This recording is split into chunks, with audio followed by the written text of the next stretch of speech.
un cambio radical que la gente no se espera, pero que la iglesia lo predica, que la iglesia lo habla y lo dice, que pronto hay una iglesia que va para el cielo, la buscarán y no la encontrarán. Y la misma ciencia testifica y testifica que viene una hambruna. No oiga de ningún lado, quédese donde Dios lo puso. Preguntar por las sendas antiguas cuál es el buen camino y andar por él. ¿Qué? Porque sabían que quien podía tener misericordia era el Dios verdadero. Pero cuando clamamos y nos humillamos, tiene misericordia. No hay seguridad, la seguridad está en Cristo. Que ya yo acepté a Cristo como mi Salvador. Por muerte, por vida, con Cristo me voy. Para mí el vivir es Cristo y el morir es ganancia. Jesús viene. ¿Cuándo lo creen? Jesús le espera, ¿verdad que sí? Jesús viene.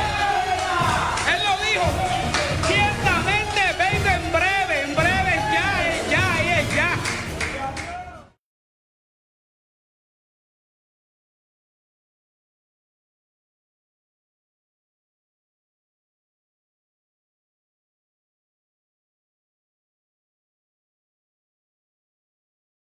La palabra de vida, la palabra que levanta al caído, la palabra que sana al enfermo y la palabra que nos da vida y vida eterna. Porque Cristo Jesús es esa palabra, le estamos transmitiendo desde el pueblo de Río Grande, Puerto Rico.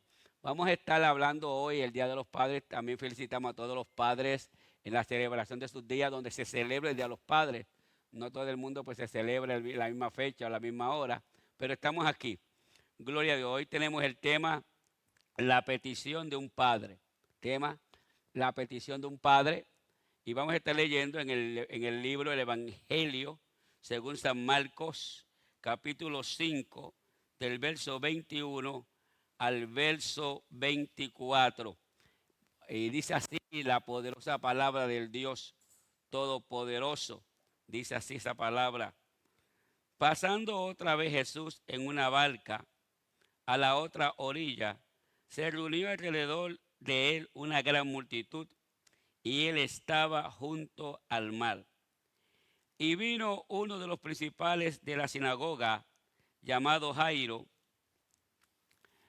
y luego que le vio, se postró a sus pies y le rogaba mucho, diciendo: mi hija está agonizando. Ven y pon las manos sobre ella para que sea salva y vivirá. Fue pues con él y le seguía una gran multitud y le apretaban. Señor, mira la palabra que he leído en esta preciosa mañana. Te pido que tú me des la sabiduría, el conocimiento, la ciencia de esta tu palabra para poder expresar al pueblo que está necesitado.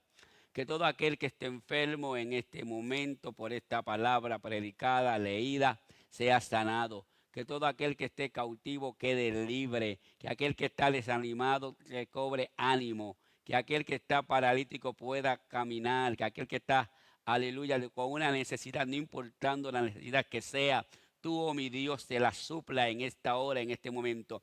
Yo envío tu palabra a través de estas redes sociales para que todo aquel que tenga la necesidad, aleluya, tú se la supla. Lo pido todo, Padre, en el nombre que es sobre todo nombre, en el nombre de Jesús, tu amado Hijo. Espíritu Santo, gracias, porque tu cubierta está de extremo a extremo. Amén y amén.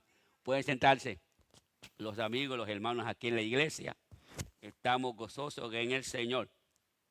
Pues hoy, celebrando el Día de los Padres, ¿verdad? Pues trate de buscar un mensaje que vaya a la par con el día de hoy. Y a veces vemos al padre en la figura más, ¿verdad?, más necesitada que hay en el hogar, porque al ver al padre vemos la figura de autoridad, vemos también la figura de que va a suplir el dinero, va a suplir lo que se necesite en ese hogar. Pero hoy tenemos un padre diferente. Hoy tenemos un padre que sale de su hogar no a laborar físicamente. Vamos a ver un padre que yo me lo estoy imaginando, que tiene una carga encima. Y es que su hija única, apenas de 12 años, estaba enferma, estaba agonizando. No sé la enfermedad que tenía porque la Biblia no registra la enfermedad, pero era apremiante que esa enfermedad le podía causar la muerte, y él, Jairo, estaba consciente de que esa enfermedad era peligrosa para ella. No, quizás la medicina de aquella época, si hubiese alguna medicina, pues no estaba al alcance de él, o había tratado todos los medicamentos disponibles, todo lo que estaba disponible para él estaba ahí. Pues nada, pero me está a mí, a través de la Escritura, que Jairo quizás había oído hablar de Jesús. Jairo sí estaba cierto de que había un hombre llamado Jesús que sanaba a los enfermos.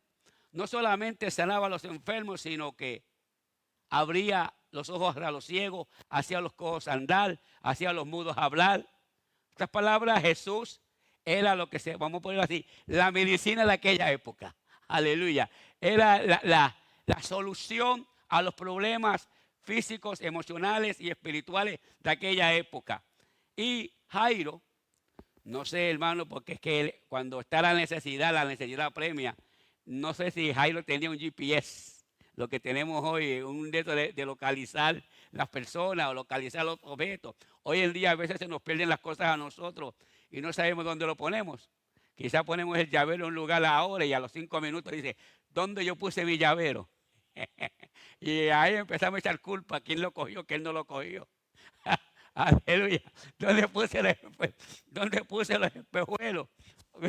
Y a veces están sobre la cabeza de uno. Aleluya. Y así perdemos tantas cosas y no sabemos dónde están. Pero en Jairo vamos a ver un hombre diferente. En Jairo vamos a ver un hombre donde él sabía que estaba la solución a su problema. Gloria al Señor. Y él salió directamente donde estaba la solución de tu problema. Dice la Biblia, hermano, es que Jesús no tenía una agenda como tal ya preparada, o verdad, pero en un momento que otro, él sabía que Jesús había que llegar allí. Para Dios no hay casualidades, sino que hay propósitos. Y Dios pone en el hombre el querer como el hacer de su buena voluntad. Y Dios lo que quiere siempre es hacer ¿qué? Hacer el bien. Hay un momento dado en nuestras vidas que Dios se pone de frente a nosotros para que aún nosotros, siendo ciegos, podamos chocar con Él. ¿Verdad? Quiere decir que Dios siempre está, como quien dice, ahí como una muralla, como una pared en el medio, para que nosotros, el ser humano, choquemos con Él y podamos encontrarnos con Él. Jairo tuvo el privilegio de encontrarse con Jesús y dice que Jesús llegó en la barca. Jairo no fue a recibirlo allí al puerto, pero fue. Dice aquí en Marcos capítulo 5, versículo 21, pasando otra vez Jesús en una barca a la otra orilla, se reunió alrededor de él una gran multitud y él estaba junto al mar. Todavía Jesús no había dado, como que él dice, unos pasos cuando ya llega Jairo a donde estaba Jesús. Me imagino que Jairo se abrió paso, gloria al Señor, de tanta gente que había, se abrió paso hasta que llegó directamente a Jesús. Vamos a anotar algo aquí, un detalle, y es que los principales sacerdotes de las sinagogas no reconocían a Jesús como el Señor de señores, ni lo reconocían como el Cristo enviado de Dios, sino que ellos hablaban que Jesús era ¿qué? Un impostor, que era un hombre fuera de sí y que era un hombre que echaba fuera demonios por el nombre de Beelzebú, príncipe de los demonios. Pero aquí vemos ya Jairo en un momento, en una necesidad. Parece que en el Espíritu se tocó y pensó que Jesús era la solución del problema. Y ya Jairo reconoce a Jesús como Señor o como Dios, siendo principal de la sinagoga, dice la Biblia. Y vino uno de los principales de la sinagoga, llamado Jairo, y luego que le vio, se postró a sus pies, dando a entender que Jairo, siendo una de alta jerarquía en la sinagoga, reconoce que aquel hombre llamado Jesús tenía una autoridad y que en su forma de ser principal de la sinagoga reconocía a Jesús como el enviado de Dios, como el que el Dios había enviado a sanar a los enfermos y a anunciar las buenas nuevas de salvación. El nombre Jairo, para un detalle por ahí, significa gozo o alegría. Nombre Jairo es gozo o alegría. Su nombre no iba con la situación que estaba pasando. Ya el gozo de Jairo, ya la alegría de Jairo se le había ido. ¿Por qué? Porque su única hija estaba enferma, estaba agonizada. Y dice que se postró a los pies de Jesús. Y vemos, dice el 23, y le rogaba mucho, diciendo, mi hija está agonizando. Jairo se arrodilla ante Jesús y la petición y la queja de Jairo es, mi hija está agonizando. En otras palabras, mi hija está enferma. Mi única hija tiene una necesidad y yo no tengo la solución en mis manos.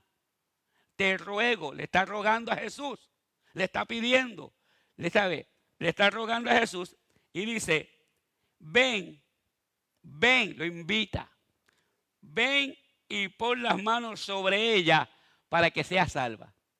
Aquí vemos en Jairo un punto importante. Vemos la fe. Vemos la fe en acción. Vemos una fe verdadera. La fe verdadera significa ¿qué? Significa acción. Si tú tienes fe, pero no muestra obra, es vana la fe. O sea, Jairo tenía fe y va donde ¿quién? Jairo va a desarrollar esa fe en la persona llamada Jesús. Llega a los pies de Jesús y le dice, mi hija está agonizando. Le ruega, ven a ella, ven a mi casa, ven a mi hogar y pon la mano sobre ella para que sea sana, para que sea salva. Entonces vemos la fe de Jairo que significa en acción. Pero algo importante, la fe verdadera no elimina la realidad. Él tenía fe, pero la fe no estaba eliminando la realidad. ¿Cuál era la realidad? La realidad era que su hija estaba agonizando y que entonces era necesario que él pusiera la fe en Jesús, pero que a la misma vez Jesús fuera a la casa de él a poner las manos. Fíjate la imaginación de Jairo. Parece que él había oído o había visto en algunas ocasiones que Jesús ponía la mano sobre los enfermos y los enfermos ¿qué? Sanaban. Él ya sabía eso, ya él lo tenía en su mente, ya se había hecho una película, él se había hecho, como que dice, lo invita a Jesús a mi casa, lo llevo a mi casa, él pone las manos sobre mi hija y la enfermedad de mi hija se va a ir. ¿Tenía fe o no tenía fe? Claro que tenía fe, porque sin fe es imposible agradar a Dios.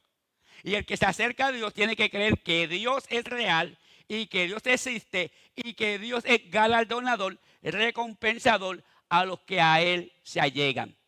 Y Jesús era Dios. Ya Jairo estaba reconociendo que Jesús era ¿qué? Era el Dios todopoderoso. Y dice, y vivirá. Fue pues con él. Jesús, cuando se invita a Jesús a su hogar, créelo que Jesús va a ir contigo. Aleluya. Cuando tú invitas a Jesús a tu vida, Jesús va a entrar en tu vida. ¿Por qué? Jesús dice, es que yo estoy aquí a la puerta y llamo. El que abre la puerta, yo entraré con él y cenaré con él. Pero Jairo le invita a una invitación a su hogar porque hay una necesidad. Vemos, hermanos, que en nuestras necesidades, cuando más estamos necesitados es que buscamos a quién. Buscamos a Dios. Vemos personas que cuando todo marcha bien, cuando todo está bien, nunca miramos hacia el cielo. Ni buscamos a Dios. Buscamos a Dios y es común. Y no es que yo lo esté criticando porque somos así, el ser humano es en esa forma. Buscamos a Dios cuando más estamos necesitados. Pero ya Dios, conociendo esa parte de nosotros humanamente está marcado en la Biblia que dice, en su angustia me buscarán, y en su angustia me buscarán y me hallarán. Aleluya. Fíjate que ya Dios sabe, Dios se puede quedar quietecito. Y nosotros estamos quizás para arriba y para abajo como la hormiga, para arriba y para abajo, sin mirar hacia el cielo, sin hacer nada. Y Dios sabe que en un momento dado, el hombre va a llegar a donde Él. Y lo bueno es que Jesús dijo que el que a mí viene, yo no lo echo fuera o yo no lo rechazo. Tenemos esa garantía de parte de Jesús. ¿Sabe? Que no importa la necesidad del ser humano. No importa que estés en la cárcel, no importa que estés enfermo, no importa que estés caído, no importa que estés desanimado. Siempre y cuando tú busques a Dios, lo vas a encontrar. Él va a estar ahí dispuesto a ayudarte. Mucha gente cuando dicen, claro, ahora que esté en la cárcel, ahora busca a Dios. Bueno, pues es un privilegio que ahora que esté en la cárcel busca a Dios. Es un privilegio, un honor que lo puede buscar. Ahora que está enfermo es que busca a Dios. Pues gloria a Dios que ahora que está enfermo está buscando a Dios. Ahora que está caído, ahora quiere que Dios lo levante. Pero gloria a Dios, que reconoce a Dios, hermano. Todo es buscar a Dios mientras pueda ser hallado. Tenemos esa oportunidad, esa puerta abierta de par en par. Buscar a Dios mientras pueda ser hallado, porque va a haber momentos en que vamos a estar buscándolo y no lo vamos a encontrar o no lo vamos a hallar. Y dice que entonces, dice aquí la palabra, fue pues con él. ¿Quién fue con él? Jesús. Jairo se lo lleva arrestado. Aleluya. Yo me puedo imaginar que Jairo caminaría adelante y Jesús detrás de él. Jairo marcando el paso, como que dice, te voy a señalar el camino de mi casa. Pero ya Jesús lo sabía dónde estaba. Pero siempre pasan cosas, ¿verdad? En nuestra vida, que cuando estamos a veces necesitados, aparece otra necesidad más. Y yo no voy a entrar en esa necesidad. Dice la Biblia que la multitud apretaba a Jesús y ahí nuevamente había otra persona con una necesidad, la cual no voy a expandirme mucho en ella, que es la mujer del flujo de sangre. Ya eso detuvo un poco a Jesús. Lo detuvo lo suficientemente para que llegara a Jairo, llegara la noticia de que ya su hija estaba muerta. Aunque Jairo iba con Jesús creyendo que su hija estaba agonizando y que Jesús iba a poner la mano sobre la hija de él y que iba a ser sanada, ya prácticamente la esperanza de Jairo, como que él dice que la película de Jairo se le fue. Como que él dice, mientras estaba con vida había la esperanza. Ahora llega una noticia de la casa de Jairo y le dicen a Jairo, ¿por qué estás molestando al maestro? ¿Por qué lo estás deteniendo? Si ya no hay solución, ya tu problema no tiene solución. Tu problema ya, como que dice, se terminó porque tu hija murió. Yo me imagino, hermano, que a Jairo se le echaría un vaso de agua fría.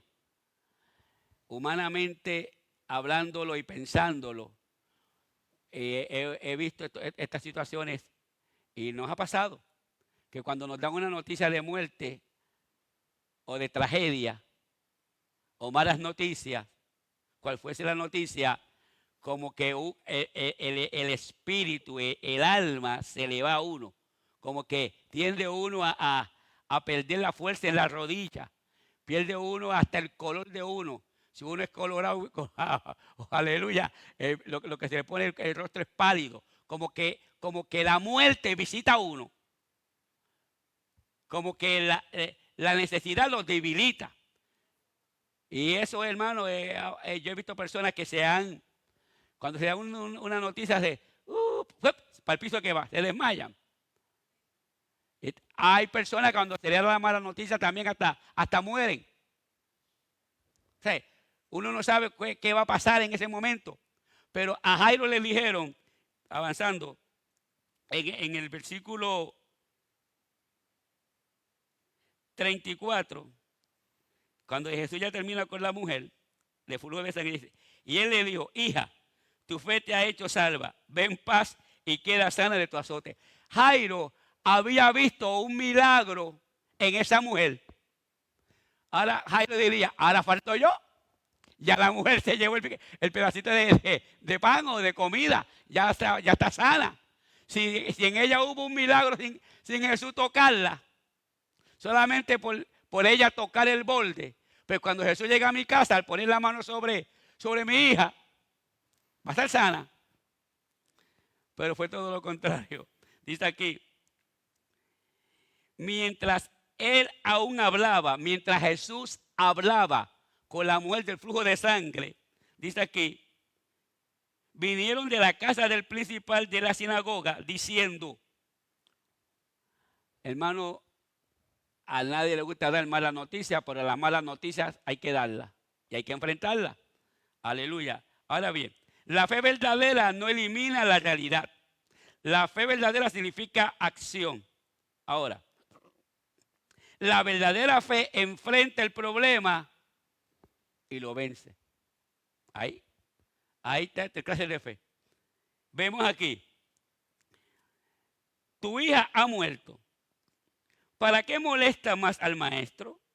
Como que él dice, ya con tu hija ya no se puede hacer nada más. Es llorarla, sepultarla y olvidarte.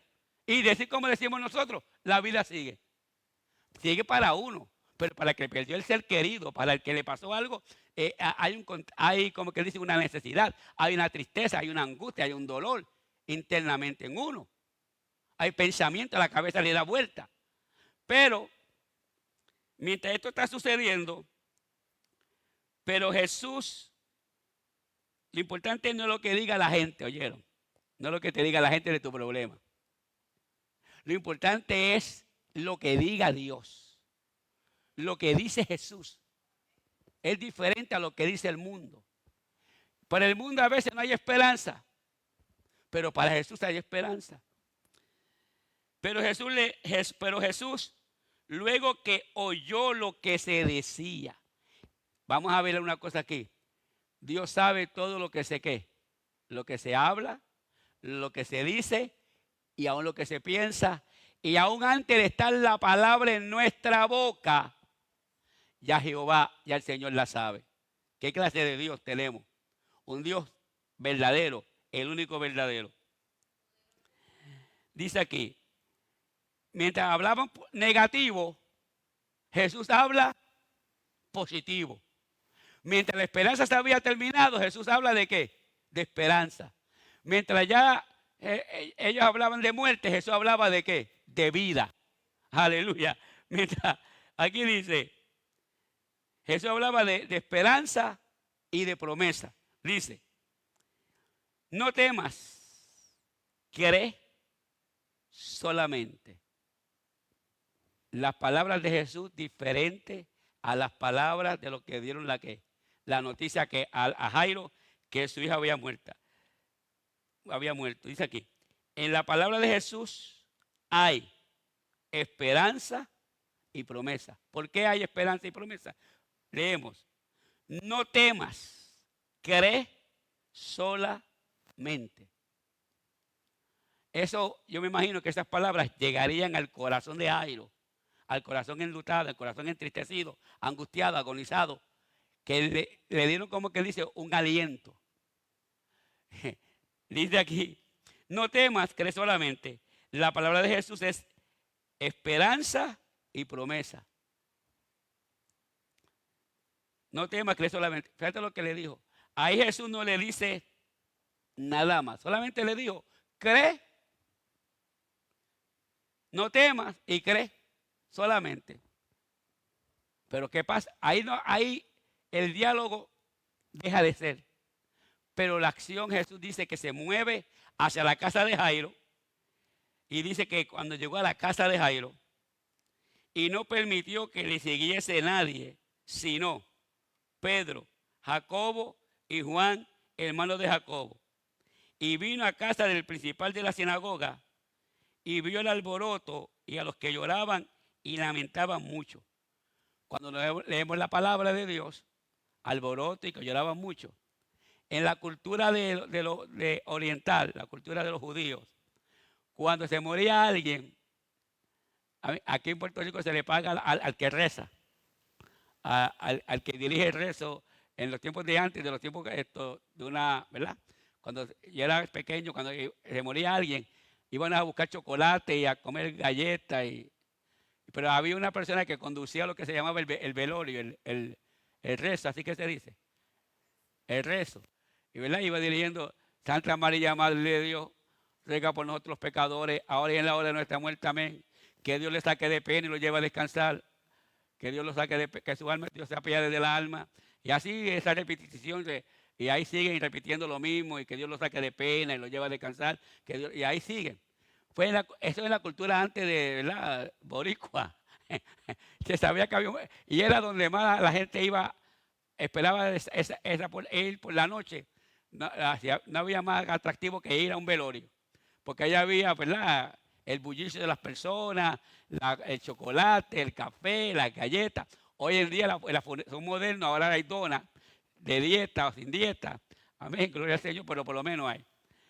Pero en la cultura de Israel se pagaban, buscaban, contrataban lloronas, mujeres que lloraban por la muerte, o por el muerto, o por el difunto.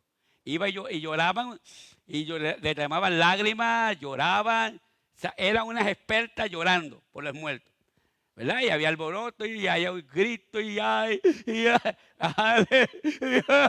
por ahí seguían llorando y llorando. Y un alboroto que formaban, y se compugía el corazón. Pero nada más, lo que podían hacer era que era lágrimas. Lágrimas, pero nada. La muerte seguía ahí. Y seguían llorando, y un alboroto. ¡Ah! ¡Ah! Aleluya. Gloria al Señor. Lo más que podemos hacer es alborotar y gritar. Pero qué bueno que cuando llega la vida, la muerte tiene que ceder. Cuando llega la luz, las tinieblas tienen que ceder. Cuando llega la alegría, el gozo, la tristeza tiene que desaparecer. Y Jesús dijo, dice aquí, y vino a la casa del principal de la sinagoga y vio el alboroto y a los que lloraban y lamentaban mucho. Yo me imagino que cuando Jairo vio esa escena, Jairo dijo: me dieron una palabra. ¿Por qué molestas al maestro? Tu hija ha muerto. Pues mira, fue verdad, no era falso, su hija había muerto. Había evidencia físicamente de que estaban allí los que estaban llorando, los que estaban alborotando. Con esa escena nada más. No me digan más nada, por favor. No. ¿Verdad? Es como que uno no quiere que le digan la mala noticia. Gloria al Señor. Y yo me imagino que el corazón de Jairo, como padre, pensaría en su hija el día que la tuvo, esos 12 años compartiendo con ella, jugando, con la esperanza en ella, verla desarrollarse, crecer. Pero ya ahora el mundo, el castillo se le desboronó encima y el corazón estaría débil como padre al fin. Pero dice, y entrando les dijo Jesús, traspasa el alboroto, traspasa el lloro, entra por la casa y dice, y entrando les dijo, ¿por qué alborotáis y lloráis? Como quien dice, ¿por qué ustedes están alborotando? Y porque ustedes están llorando. Es verdad, hermano, físicamente ella estaba muerta. Pero el que tiene la última palabra, siempre decimos que es Dios. Cuando hay un diagnóstico médico, déjeme decir claramente esto y soy bien cuidadoso en decir esto. Los médicos te pueden decir una enfermedad y no están diciendo una mentira. Porque si entonces fuese que, si no fuese una verdad, entonces Jesús no te sanó. No sé si me están entendiendo. Si el médico te dice que tú padeces del corazón, padeces del corazón. Si el médico te dice que tú padeces de tal cosa, padeces de tal cosa, es el diagnóstico médico. Ahora, de que esté ahí y aparezca Jesús y diga, tienes tal enfermedad, pero yo te sano, te la quito, te cambio. Amén. Gloria a Dios por ello. No es que el médico se equivocó, Porque entonces no hubiera la palabra sanidad en nuestros cuerpos. Cuando testificamos, ¿qué decimos? Jesús me sanó ¿de qué? Jesús me sanó de cáncer. No era que yo no tenía cáncer, no. Jesús me sanó de cáncer porque tenía las pruebas del cáncer, tenía las placas, tenía los análisis. Pero ahora me hicieron otros análisis y el cáncer, ¿qué fue? Desapareció. Pues Jesús lo sanó. Entonces, ¿quién tuvo la última palabra? El médico habló la verdad, pero la última palabra la tuvo ¿quién? La tuvo Jesús, que tuvo misericordia, que tuvo amor y desapareció la enfermedad. Y gloria a Dios por ello. Estuve padecía del corazón, o padecía de diabetes, y Jesús me sanó. Padecía de ceguera, Jesús me sanó. Porque los ciegos, si son ciegos, tenían la ceguera encima. Lázaro murió de verdad. O sería un fake. O sería un aguaje. No, hermano, Lázaro murió de verdad. Lázaro estuvo 4 días de muerto. Y la palabra fue que lo sepultaron. Pero el milagro estuvo en que llegó Jesús. Y a los 4 días de muerto, cuando ya el cuerpo estaba aparente en el momento de descomposición, de descomponerse, que ya estaba podrido, Jesús le dijo, Lázaro, ven fuera. Y Lázaro salió. Ese fue el milagro. Salió vivo. Pero salió vivo porque estaba ¿qué? Porque estaba muerto. ¿Qué dicen los testimonios de los ciegos cuando Jesús sanaba? Yo era ciego, pero ahora veo. Yo era leproso y ahora la lepra se fue. Estaba el diagnóstico, estaba ahí, pero estaba el poder de Dios obrando, que había desaparecido la lepra, que había desaparecido la ceguera, que había resucitado muerte, estaba ahí. Pues yo me imagino que Jesús le dijo, ¿por qué alborotáis y lloráis? La niña no está muerta, sino duerme. Para nosotros, humanamente, ¿estaba qué? Estaba muerta. Pero para Jesús estaba ¿qué? Estaba viva. Y la palabra de Jesús va sobre nuestras palabras, sobre nuestra opinión. Y se burlaban de él. El que no sabe, pues se burla. Pero ahí Jesús lo que quiere decir era, y se burlaban de él, mas él echando fuera todo. Como que ya Jesús dijo, ya ustedes dieron la opinión de ustedes, ¿verdad que sí? Ya opinaron. Ya me tienen como que estoy loco. Aleluya. Ya tú estás hablando palabras que no son reales. Jesús le dijo, bueno, ya ustedes hablaron. Let's go. Para afuera. Para que no hubiera ¿qué? Incredulidad. Porque hay personas que dudan. Gloria al Señor. Y se burlaban de él, mas él echando fuera a todos, tomó al padre y a la madre de la niña, y a los que estaban con él, a Pedro, a Juan y a Jacobo. Y entró donde estaba la niña. Él entró donde estaba la niña. La niña estaba muerta. La niña estaba muerta. Estaba confirmada la muerte por quienes, por los que estaban alborotando, por los que estaban llorando, o el alboroto que había, estaba la confirmación ahí.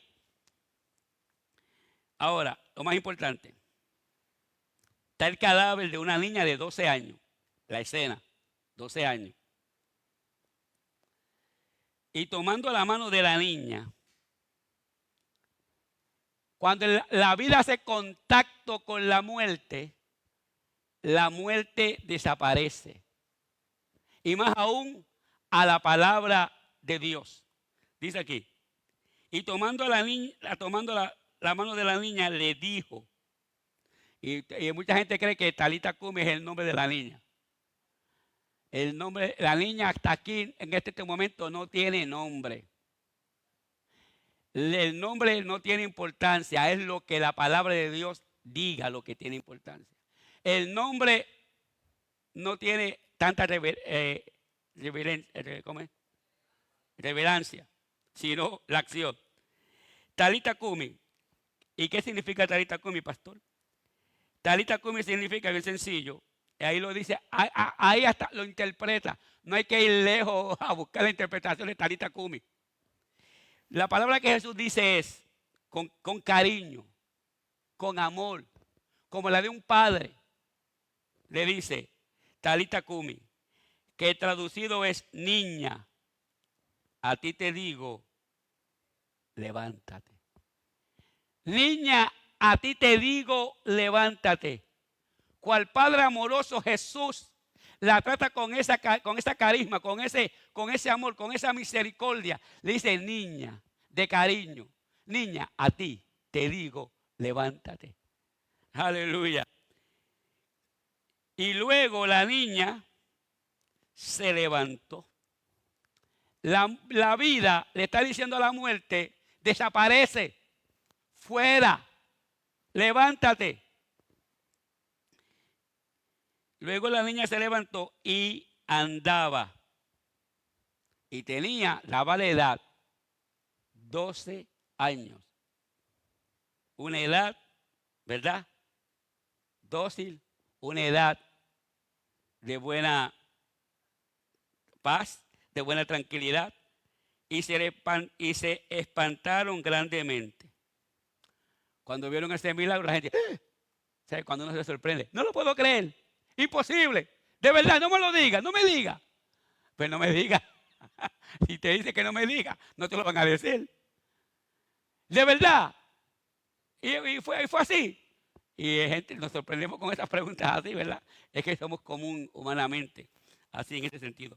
Pero la confirmación de que estaba viva, de que se levantó, y no fue el espíritu, que fue el cuerpo.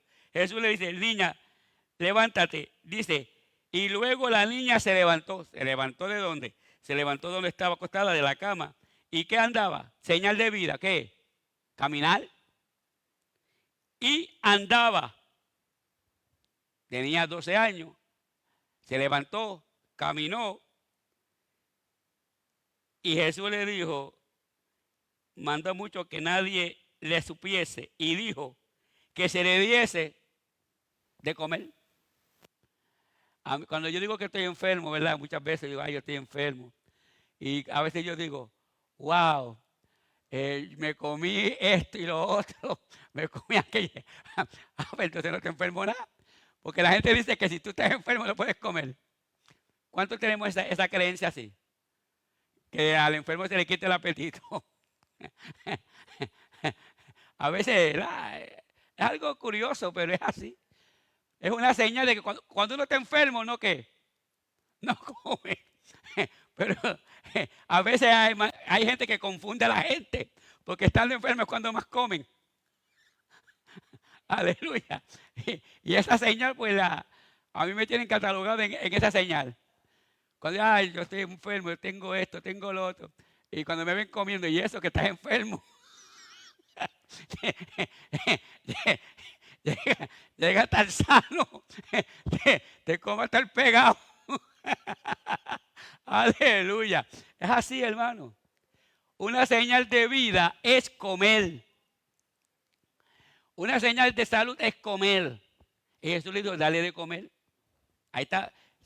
Niña, a ti te digo, levántate, levántate. Niña, a ti te digo, camina, camina. A la gente dice, dale de comer. 3 cosas, 3 acciones en que la niña estaba sana, completamente sana. Y la gloria es para Dios. Entonces, pues la petición de un padre fue que le dijo al maestro, Jesús, mi hija está agonizando. Ven a mi casa, pon la mano sobre ella para que ella sana. ¿Por qué? Porque Jeremías, él como principal de la sinagoga, ellos tenían el Pentateuco, los profetas, los libros de Moisés. Decía en Jeremías 17:4, dice, sáname, oh Jehová, y seré sano. Sálvame y seré salvo, porque tú eres mi alabanza. Jairo, como que él dice, Señor, sana mi tristeza, sana mi enfermedad, sana a mi hija. Y cuando yo te digo, sáname y seré sano, es porque tú tienes el poder y la autoridad de sanarme. Y seré salvo, porque tú eres mi alabanza. Y toda la gloria se la lleva ¿a quién? Se la lleva a Dios. La gloria y la honra es para Dios. En estos momentos no quiero ser más extenso. Lo que yo quería decir era que cuando un padre tiene necesidad, y como padre dinero, puede tener dinero, pero si no hay salud, no hay nada. Puede tener mansiones, puede darle todo lo que es material a la familia, pero eso no es todo lo que llena a la familia. Cuando un padre sabe caminar hacia la iglesia, cuando un padre sabe caminar hacia Jesús y un padre llevar a sus hijos a Jesús, es lo mejor que hay. Y dice, ¿cuál es el mejor padre del mundo? El que compra la bicicleta. ¿Cuál es el mejor padre? El que compra el automóvil. ¿Cuál es el mejor padre? El que me da de todo. Pero ¿sabe cuál es el mejor padre? Sencillamente, aquel padre que se preocupa por la espiritualidad de sus hijos, que le enseñe a sus hijos el temor de Jehová, que instruya a sus hijos o a sus hijas en el principio de temor a Dios. Ese es para mí el excelente padre. Ese es el padre mejor del mundo. Mucha gente dice, yo tengo el mejor padre del mundo. Bueno, amén, gloria a Dios por ello. Pero yo catalogo que los mejores padres del mundo son aquellos padres que le temen a Jehová y que le enseñen a sus hijos y puedan conducir a su familia por el camino de Dios. Eso es el mejor padre. No hay que buscar más nada, no hay que irle a buscar la matemática, ni el restar, ni sumar. Rápidamente, el mejor padre, el excelente padre, es aquel padre que teme a Jehová de todo corazón y busca a Dios y conduce a la familia hacia adelante buscando a Dios. Si en esta mañana, padre, tus hijos están en necesidades, están por ahí, ¿verdad?, sin rumbo, la única manera de volverlos a tu lado y verlos felices es buscando a Dios. Si no, le digo que sin Dios nada se puede hacer. Puedes tener el dinero, puedes tener la profesión, puedes tener el todo, pero si tú como padre no tienes a Dios en tu corazón y lo compartes con tus hijos, viene siendo como un pobre que no tiene nada. Dios te bendiga y Dios te guarde.